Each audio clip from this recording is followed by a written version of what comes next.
Instead, what we're doing is we've got a 57 directly on exactly the same place it has been the whole time. I didn't move it at all. Maybe 2 inches from the grill cloth, 1 inch, 2 inches from the grill cloth, still pointed at the dust cap. But what I've done is I've taken a second 57 and I'm going at a 45-degree angle like this to the first 57. And what I'm doing is now blending those two together to one track. So I'm not even recording two discrete tracks anymore. I'm actually committing these to tape this way. And you can fake it at home. You can actually record two discrete tracks if you really want to, and do all of the things I'm showing you how to do here and kind of fake it. But when I'm in the studio, this is the way I do it. It's committed and it's done. This is the way that Led Zeppelin was recorded. There's some great rock history behind this kind of technique. It's not for everybody, but when I'm ready to make rock records, this is what I'm thinking of. In fact, if I ever go like with instead of like the deluxe out there, if I'm going for a Marshall stack, this is probably the technique I'm going to start with. But what I do is I start by getting my original 57 sound exactly as I did before. I set my compressor exactly the way I want to set it. And then I do the same phase testing.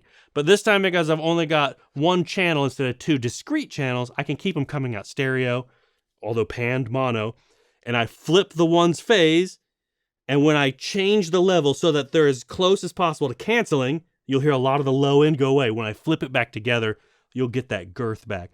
And honestly, as I was mentioning earlier, sometimes when you're doing this, it's good to have another condenser mic. Sometimes a KM86 works. A lot of times a 414 works. That's what Andy Johns himself used, was a 414. But in this scenario, I'm not going to add the 414, and that's okay because, again, I find myself personally when I do that most of the time, I just get rid of the condenser mic and just use the 57s. So I'm probably going to listen through to this one twice. And the first time I'm going to basically just kind of flip the phase and kind of doink around with the level, and then I'm going to stop it.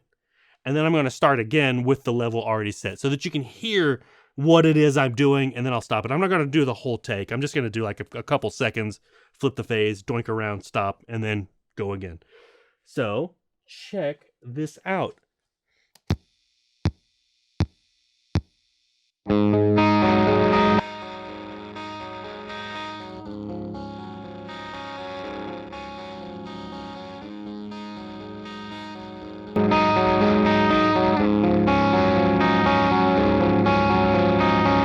It's pretty cool. Like if you look at the little Pro Tools signal that you're gonna check out, there's like almost nothing going on there because they've been almost completely canceled out, and that's the goal, right? To completely cancel them out and then blend them together as one solid chunk. And now I'm just gonna, without the little interruption, just record the track all by itself as is. And when I do that, again, I'm checking my compressor over here. I want to make sure that I'm doing about the same amount of compression. You have to be careful because a lot of times if you set your compression the first time on the first 57, when you add the second 57, you're basically adding another signal almost identical in strength. And so you'll be compressing way more than you think you should. So I backed it back off. I'm doing 3 dB of compression. Make sure my outputs looked right. Make sure my EQ looks good. And then we go.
All right, pretty cool. I mean, it sounds pretty rockin' to me.